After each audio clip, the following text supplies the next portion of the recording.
नमस्कार, देश न्यूज में आपका स्वागत है और मैं हूं आपके साथ स्नेहा और आप देख रहे हैं हमारा खास कार्यक्रम मंथन। मंथन में आज हम बात करने वाले हैं गरीबों को लेकर। प्रधानमंत्री नरेंद्र मोदी द्वारा भी आज कहा गया कि गरीबी दर कम हुई है, यानी कि गरीबों की संख्या कम होती दिखी है। नीति आयोग की एक रिपोर्ट में भी सामने आया है कि पिछले 8 सालों को अगर उन्होंने कंपेयर किया है और कहा है कि मोदी सरकार जब से आई है उसके बाद से गरीबी दर कम होती दिख रही है, यानी कि गरीबों की संख्या कम होती दिख रही है। प्रधानमंत्री नरेंद्र मोदी 16-17 जनवरी को आंध्र प्रदेश केरल के दौरे पर थे और पीएम मोदी ने केरल के गुरुवायूर मंदिर और त्रिपायर श्रीराम मंदिर में पूजा की है। इसके बाद उन्होंने एर्नाकुलम में भाजपा के शक्ति केंद्र प्रभारियों के सम्मेलन को संबोधित किया है और प्रधानमंत्री ने अपने संबोधन में कहा है कि हमें वोटरों को बताना होगा कि 10 साल पहले देश में एक कमजोर सरकार थी, तब दिन आए हर दिन आतंकी हमले होते रहते थे। आज भारत को दुनिया विश्व मित्र के रूप में देख रही है। अब गल्फ देशों में भी भारतीयों का सम्मान हो रहा है और सम्मान बढ़ गया है। पीएम ने यह भी कहा कि कांग्रेस ने 5 दशकों तक सिर्फ गरीबी हटाओ नारा दिया। पिछले 9 साल के दौरान हमारी सरकार में करीब 25 करोड़ लोग गरीबी से बाहर निकले। इतना बड़ा आंकड़ा प्रधानमंत्री नरेंद्र मोदी ने आज केरल में पेश किया है और इसी पर आज हम चर्चा करेंगे और चर्चा में मेरे साथ तमाम मेहमान मौजूद रहेंगे। साथ ही साथ पहले सुनते हैं कि प्रधानमंत्री नरेंद्र मोदी ने क्या कहा है।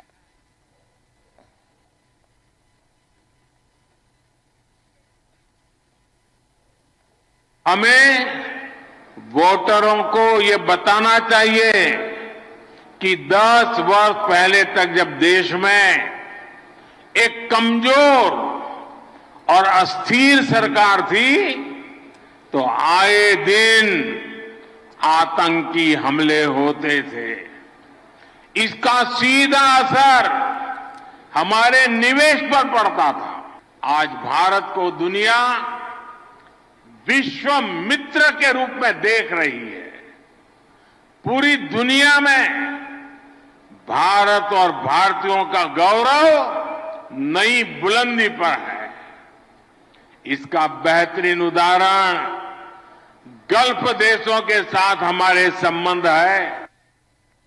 और ये पीएम मोदी का संबोधन रहा है। आज केरल में उन्होंने ये बात कही है। 25,000 का आंकड़ा बताया कि 25,000 लोगों को गरीबी से उन्होंने हटाया है। अब इसी पर आज हम चर्चा करेंगे। चर्चा में मेरे साथ मेहमान मौजूद है। डॉक्टर नवीन आनंद जोशी जी जुड़े हुए हैं, राजनीतिक विश्लेषक संदीप चमोली जी जुड़े हुए हैं, कांग्रेस प्रवक्ता अंकुर सक्सेना जी हमारे साथ जुड़े हुए हैं, प्रवक्ता राष्ट्रीय लोकदल के। आप सभी का बहुत बहुत स्वागत है देश न्यूज पर। सबसे पहले मैं आऊंगी संदीप चमोली जी आपके पास। पीएम का संबोधन हुआ, 25 करोड़ यानी कि आप समझिए बहुत बड़ा आंकड़ा है, उनका कॉन्फिडेंस देखने को मिला। आपको क्या लगता है गरीबी दर के बारे में अगर हम बात करें, गरीबों की बात करें, तो क्या वास्तव में भारत, आपको क्या लगता है कि भारत की स्थिति गरीबी के मामले में वास्तव में सुधरती हुई दिखी है? इसमें निश्चित ही मानना पड़ेगा कि देश के प्रधानमंत्री के रोजगार और गरीबी के नारे से ही इस देश की सत्ता में आए थे। अगर आप देखें तो आप हम सबको याद होगा के द्वारा कहा गया था कि हमारी सरकार प्रतिवर्ष 2 लाख रोजगार युवाओं को देने का काम करेगी जी। ये आज के इनके पूरे भाषण को अगर आप सुनेंगे तो पूरे भाषण में आप देखेंगे ये किस गरीबी की बात कर रहे हैं। इनके भाषण को अगर तो ये गरीबी हटाने के नहीं, गरीब को जटाने का काम देश के प्रधानमंत्री करने का काम कर रहे हैं। आज देश में महंगाई चरम पर है। 10 वर्षों के आकलन की अगर ये बात करते हैं तो मैं भाजपा के साथियों से कहूं जरूर 10 वर्ष का आकलन करें। देश में 10 वर्ष पहले महंगाई की दर क्या थी, देश में 10 वर्ष पहले बेरोजगारी की दर क्या थी, देश में अगर ये गल्फ कंट्रियों की हमारे देश सीमाओं की देश की बात करते हैं तो लगभग सभी देशों से वर्तमान समय में हमारे संबंध क्या है। ये इस प्रकार से चीजों, एक जादुई आंकड़ा भाजपा के साथी देश के प्रधानमंत्री हम सबके सामने रखते हैं जो सरासर आप देख सकते हैं प्रकार से झूठ का एक बहुत बड़ा पुलिंदा है। आज वर्तमान समय में अगर आप देश की स्थिति देखेंगे तो महंगाई की दर आप देखेंगे, एक आम आदमी महंगाई में अपना जीवन बमुश्किल गुजर बसर कर पा रहा है। आप इस टाइम देखेंगे पेट्रोल डीजल ये चरम सीमा पर अपने खुदरे मूल्य पर इस समय वर्तमान समय मौजूद है। ये किस महंगाई को कम करने की बात करते हैं, किस बेरोजगारी को कम करने की बात करते हैं। अगर आप एक अच्छी सरकार का आकलन करेंगे, चाहे वो देश में हो चाहे वो राज्य में हो, तो महंगाई, बेरोजगारी और स्वास्थ्य इन तीनों आंकड़ों में आपने देखा, स्वास्थ्य आपने देख लिया, कोरोना में हमारे देश का क्या हाल हुआ, हमारे देश किस प्रकार लाशों के ढेर में बदल चुका था। आप स्पष्ट रूप से देखिए, भाजपा का मात्र एक जो एजेंडा हो, किसी भी प्रकार से सत्ता पाना है, चाहे उनके लिए कितना भी उनको झूठ बोलना पड़े। और दुख इस बात का सबसे ज्यादा होता है कि देश के सर्वोच्च पद पे बैठे हमारे देश के प्रधानमंत्री जब इस बात को चौड़े से कहते हैं, सीना ठोक के झूठ कहते हैं, तो बड़ा दुर्भाग्य की बात होती है। आज मैं उनका भाषण पूरा देख रहा था, भाषण में देख रहा था कि हमने मोबाइल फ्री किया। अरे डाटा तो आपने फ्री करना था जब आप अडानी और अंबानी हम दो की सरकार जब चलाने का काम करेंगे, तो जो भी उनकी हमारे बीएसएनएल को आपने समाप्त करने का काम किया और एक तरफ जियो को आपने बढ़ावा देने का काम किया है, तो निश्चित ही मानिए देश जो है, अगर आप देखेंगे वर्तमान समय में देखेंगे तो बेरोजगारी का और महंगाई का आकलन करेंगे तो आप 10% से जरूर इनका आकलन अवश्य करिए। ठीक है, यानी कि मैं आपके बात से कुल मिलाकर ये लेकर चलूं कि प्रधानमंत्री नरेंद्र मोदी ने जो भी कहा वो झूठ कहा। इस पूरे भारतवर्ष में गए, पूरे भारतवर्ष के इतिहास में सबसे झूठे प्रधानमंत्री अगर कोई है तो नरेंद्र मोदी जी है। ठीक है। और आपको देखना पड़ेगा, तो जिस राज्य में जाते हैं कहते हैं मैं आपका बेटा हूं, या क्या केरल के वासियों के लिए आज उनके द्वारा कोई सौगात दी गई है, तो उसमें आप प्रकाश डालने का काम करें। भाषण के अलावा देश को देश के प्रधानमंत्री ने आज तक कुछ नहीं दिया। ठीक है, ठीक है। अंकुर सक्सेना जी, आपके पास आना चाहूंगी। आपको क्या लगता है, गरीबी दर को देखते हुए भारत देश के प्रधानमंत्री ने आज कहा कि 25 करोड़ लोगों को हमने गरीबी से हटाया है, कांग्रेस पर भी निशाना साधा। उन्होंने कहा कि सिर्फ कांग्रेस हमेशा से नारा लाई कि गरीबी हटाओ, लेकिन गरीबी हटा नहीं पाई, हमने गरीबी हटाई है, हटा के दिखाई है। क्या कहेंगे इस पे? देखिए स्नेहा जी, जब मैं अपनी बात को रखूं तो उस समय कोई इंटरप्ट ना करे। बिल्कुल, बोलिए। सबसे बड़ी बात यह है कि माननीय प्रधानमंत्री महोदय के द्वारा जो आज बात कही गई है और जो जुमला आम जनमानस के बीच प्रस्तुत किया गया है, वो उनके जुमलाओं की श्रृंखला का एक जुमला मात्र है। और बड़ा आश्चर्य होता है कि मीडिया के जो हमारे मित्र हैं और जो बड़े बड़े सम्मानित चैनल हैं या न्यूज़पेपर्स हैं, वो वास्तविक तथ्यों का अवलोकन नहीं करते। वास्तविक तथ्य का मैं आपके सामने स्पष्ट करता हूं। नीति आयोग का गठन कब हुआ? 1 जनवरी 2015 को। नीति आयोग के अध्यक्ष कौन है? माननीय प्रधानमंत्री नरेंद्र मोदी जी स्वयं नीति आयोग के अध्यक्ष हैं। नीति आयोग के सदस्य कौन कौन है? नीति आयोग के वर्तमान में जो सदस्य हैं आपके, सुमन बेरी उपाध्यक्ष हैं। पदेन सदस्य में अमित शाह, राजनाथ सिंह, निर्मला सीतारमण और नरेंद्र सिंह तोमर। विशेष आमंत्रित सदस्य नितिन गडकरी, पीयूष गोयल, वीरेंद्र कुमार, अश्विनी वैष्णव और राव इंद्रजीत सिंह। अब इस स्थिति में ये तो मोदी कैबिनेट का नीति आयोग है। अब आते नीति आयोग के द्वारा प्रस्तुत किए गए आंकड़ों पे। तो मोदी कैबिनेट के द्वारा नीति आयोग का नाम रखकर एक आंकड़े प्रस्तुत किए गए हैं। आप कहते हो गरीबी रेखा से बाहर आए। गरीबी रेखा से जो बाहर आने का आंकड़ा होता है वो पर कैपिटा इनकम पे होता है। और जो नीति आयोग ने वर्तमान आंकड़े प्रस्तुत किए उसमें 12 मापदंड रखे पर कैपिटा, और स्पष्ट ये बात कही है कि पर कैपिटा इनकम से कोई मतलब नहीं है।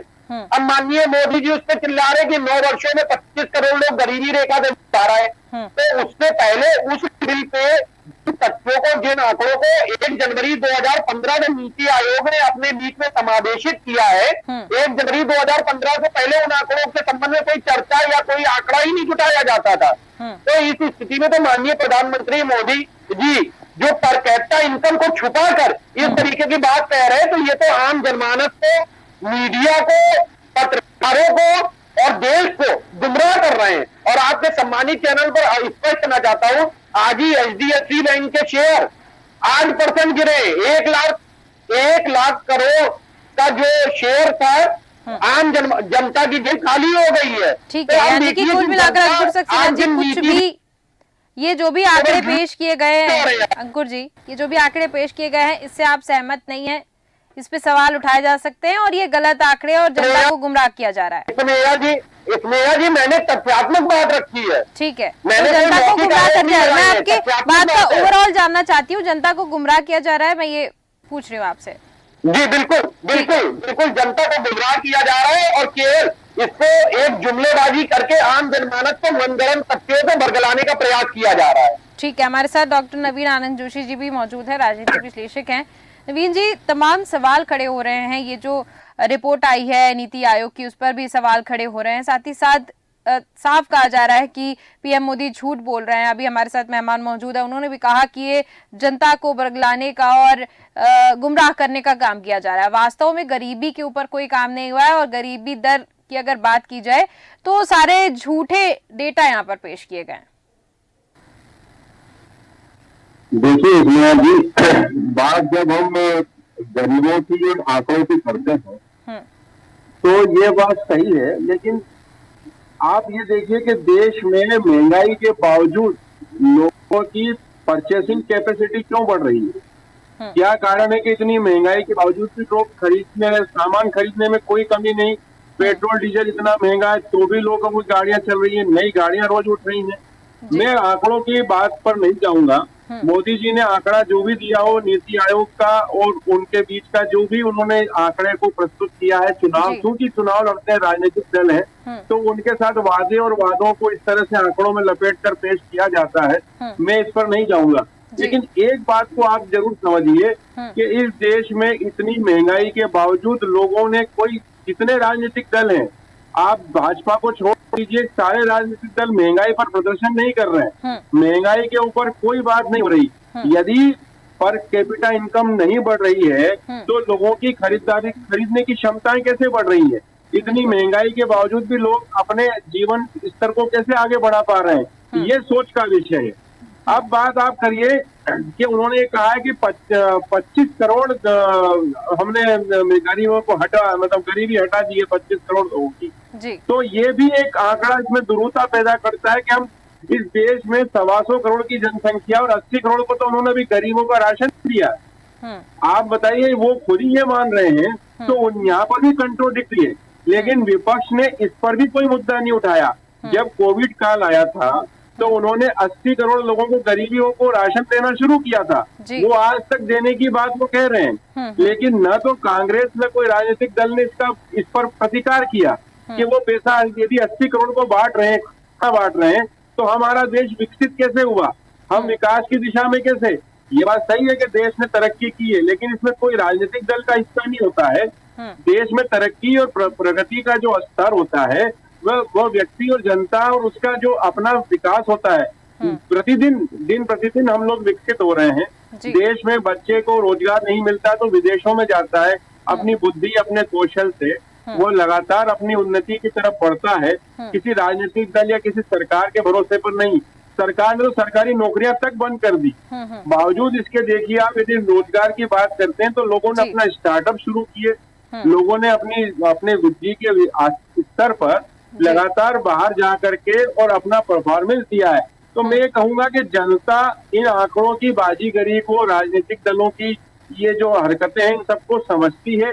उसके बावजूद जो गरीबी का जो आंकड़ा दिया जाता है वो उससे इतर अपनी जीवन शैली को, अपने कर्म को करती है। और आज आप देखेंगे कि हमारे देश में इतनी महंगाई के बावजूद भी न गाड़ियों की खरीदने में कमी आई है, न कहीं किसी जीवन स्तर में कोई कमी आई है। जैसे लोग जीते हैं वैसे ही जी रहे हैं। गरीबों का आंकड़ा भले ही मजदूरों का ये बताया जाए, लेकिन मैं इससे इत्तेफाक नहीं रखता। ठीक है, मैं आऊंगी आपके पास वापस नवीन आनंद जोशी जी। लेकिन संदीप जी, मैं आपके पास आऊंगी। जैसा नवीन जी ने कहा कि गरीबी दर की अगर आंकड़ों की बात करें तो अगर आंकड़ों से उनको कुछ ऐसा खास, क्योंकि आंकड़ों को तोड़ मड़ोड़ के भी पेश किया जाता है। अब यहाँ पर जैसे कि उन्होंने बताया कि नीति आयोग के अध्यक्ष नरेंद्र मोदी हैं, तो एक तरीके से अगर विपक्ष के तौर पर विपक्ष तो सवाल उठाएगा ही, क्योंकि नरेंद्र मोदी अगर उस संगठन की अगर हम बात करें या किसी भी चीज का कोई भी अगर अध्यक्ष है तो उसको सही तरीके से पेश करते ही हैं। लेकिन यहाँ पर सवाल ये उठ रहा है संदीप जी कि अगर गरीबी दर बढ़ी है और उसके बाद अगर हम बात करते हैं डेवलपमेंट की, तो लोग, भारत देश आगे कैसे बढ़ रहा है फिर, जैसा नवीन जी ने भी कहा? ये जो नरेंद्र मोदी जी की जो नीति आयोग की रिपोर्ट है, ये साबित करती है कि व्यक्ति किस प्रकार अपने हाथ से अपनी पीठ को खुद थपथपा रहा है। जिस आयोग के वर्तमान समय में हमारे देश के प्रधानमंत्री अध्यक्ष हैं, उसके आंकड़ों का महिमा मंडन वो मंच से करते हैं राजनीतिक लाभ के लिए, ये बड़ी दुर्भाग्य की बात है। ये हमारे निश्चित ही हमारे देश के लिए दुर्भाग्य की बात है कि देश का प्रधानमंत्री न होकर एक राष्ट्र हमेशा एक राष्ट्रीय पार्टी के एजेंट के रूप में काम करने का काम कर रहा है। तो जिस आयोग के आप अध्यक्ष हो, आप उसी के आंकड़े को सार्वजनिक करते हैं। आप देश के प्रधानमंत्री नीति आयोग के अध्यक्ष हैं, तो उसके आंकड़े निश्चित है आप अपने आपको लाभ पहुंचाने वाले उन आंकड़ों में आप हस्तक्षेप करेंगे। और साथ ही साथ हम सबको ये जानना पड़ेगा स्नेहा, अगर जमीनी सच्चाई की बात हम करें तो एक आम आदमी के लिए इस वर्तमान समय में अपना जीवन गुजर बसर करना बहुत ही मुश्किल हो रहा है। अगर आप देखेंगे तो ये अकेली एक ऐसी पार्टी है, अगर आप हिटलर के इतिहास में जाएंगे तो उसने भी खाने पीने की चीजों में कभी भी आटा तेल नमक में कोई काला कानून लगाने का काम नहीं किया। लेकिन नरेंद्र मोदी देश के अकेले एक ऐसे प्रधानमंत्री है जिन्होंने आम व्यक्ति के खाने पीने की चीजों में भी टैक्स लगाने का काम किया है, कि निश्चित ही मानना पड़ेगा। अब देश की स्थिति अगर आप वर्तमान समय में देखेंगे तो आप जो अवलोकन अगर आप देश में करेंगे तो जो हमने नारा दिया था, हमारी पार्टी ने गरीबी हटाओ, तो नरेंद्र मोदी ने नारा दिया है वो साफ साफ दिया कि गरीबों को हटाने का काम नरेंद्र मोदी इस देश में कर रहे हैं और कुछ लोगों चंद लोगों के हाथ में देश को बेचने का काम कर रहे हैं। ठीक है, हमारे साथ वीर प्रकाश शास्त्री जी भी जुड़ चुके हैं जो कि भारतीय जनता पार्टी के नेता है। वीर प्रकाश जी, बहुत बहुत स्वागत है आपका देश न्यूज पर।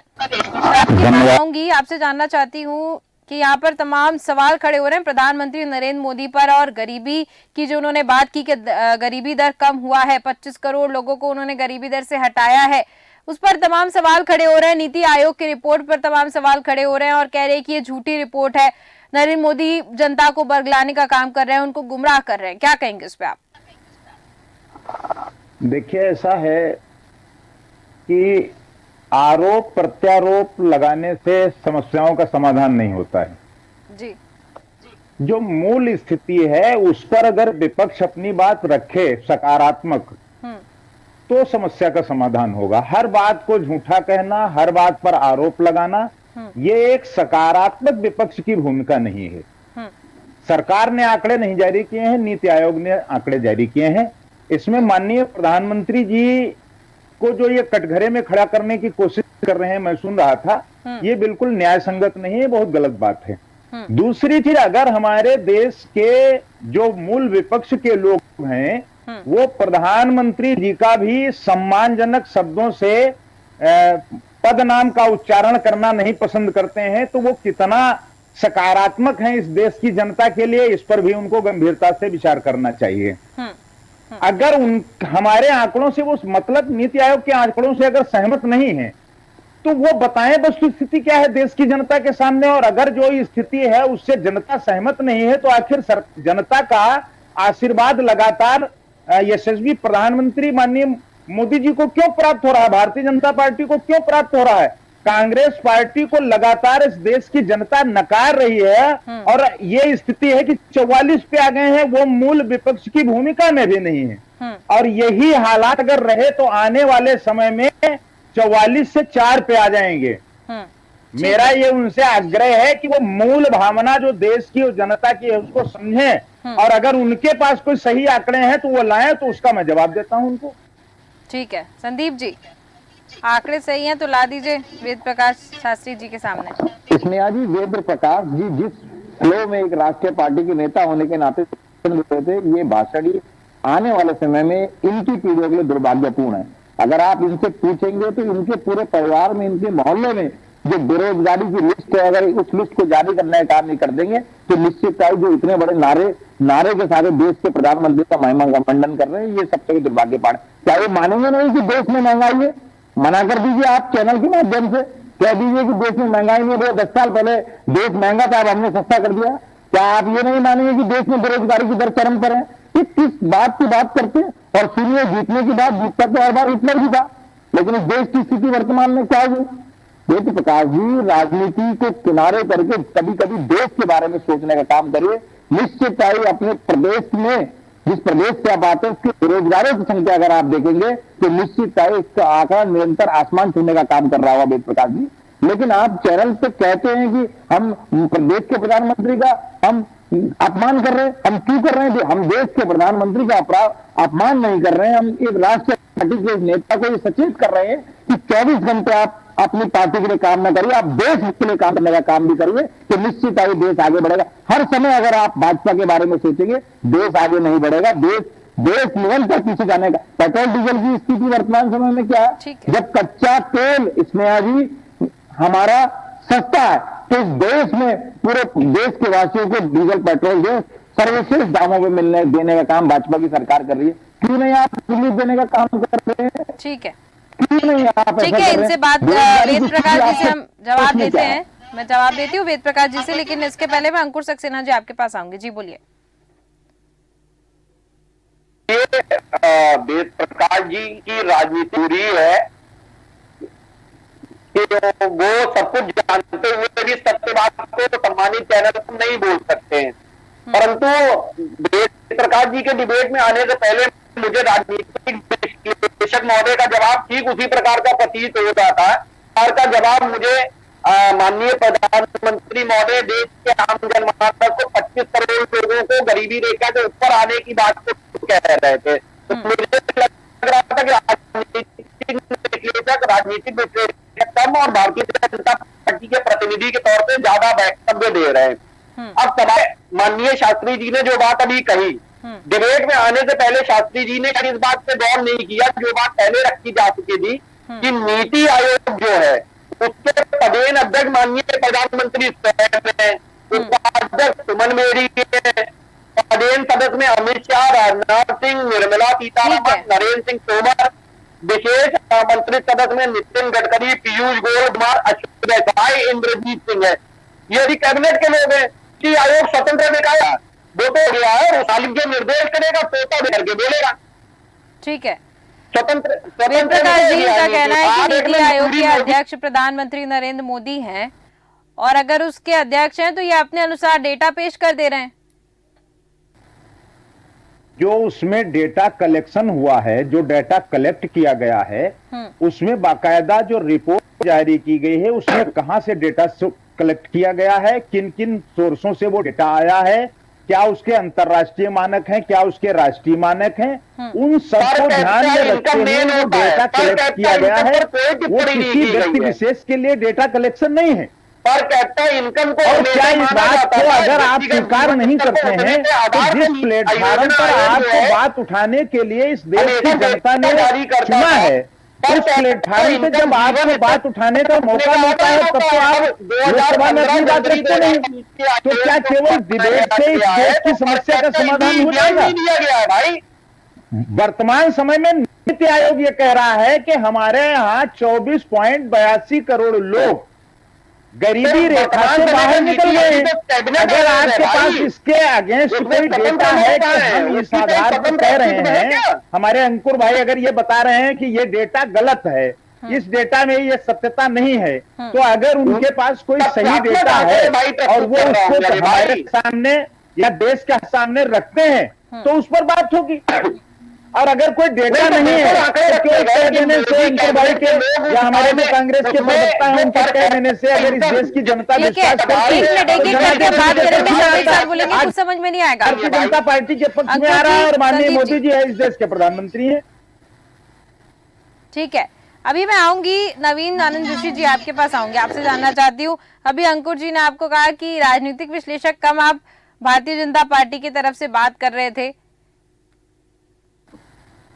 अब इसमें मेरा कोई दोष नहीं है, यदि जैसी रही भावना जैसी यदि उन्होंने इस तरह से देखा है तो इसमें मैं कुछ नहीं कर सकता। शायद उन्हें पता नहीं है कि राजनीतिक विश्लेषक किसी पार्टी के लिए काम नहीं करते। और जहां तक सवाल यही जरूरत है, उन्होंने ये कहा कि जो ये दल होते हैं, ये जो नीति आयोग है, इसका प्रधानमंत्री होता है, वो पदेन जब आपकी सरकारें नहीं होंगी तब भी वे पदेन प्रधानमंत्री अध्यक्ष होते हैं उसके। और यदि ये बात में आपको जरा भी शिकायत है इन डेटा में तो आप जाइए और इस सही डेटा को सदन में और सदन के बाहर पेश करिए। केवल डिबेट में आप वो चीजें रख करके और राजनीतिक अपने किसी हेतु के लिए आप जनता को भ्रमित करने की बात मत करिए। जनता ये सब जानती है, न बीजेपी का आंकड़ा चलेगा न कांग्रेस का चलेगा। जनता उसी के साथ जाती है जो वास्तविकता होती है। और राजनीतिक दल के लोगों के लिए ये कोई आंकड़े की बाजीगरी होती है, लेकिन हम लोगों के लिए आंकड़े की बाजीगरी मायने नहीं रखती। हम सत्य पर और जनता की वॉइस पर काम करते हैं। तो मैं आपको फिर से बता दूं कि इसमें गरीबी का जब ये आंकड़े की बात हो रही है तो इतने दिनों में इनके राजनीतिक दलों ने विपक्ष की तौर पर इस मुद्दे को क्यों नहीं बात की? यदि सदन में और सदन के बाहर इस मुद्दे पर क्यों नहीं बोले? मैंने तो खुद उदाहरण दिया कि जो मोदी जी ये कह रहे हैं उन्होंने अभी 80 करोड़ जनता को राशन क्यों बांटा? आपको उठाना चाहिए मुद्दा। कोविड के दौरान 100 करोड़ की जनसंख्या, 125 करोड़ की जनसंख्या में से 80 करोड़ को जब राशन बांट रहे हैं तो आप बताइए गरीबी कहाँ है कि नहीं है? ये मुद्दे को इनको उठाना चाहिए।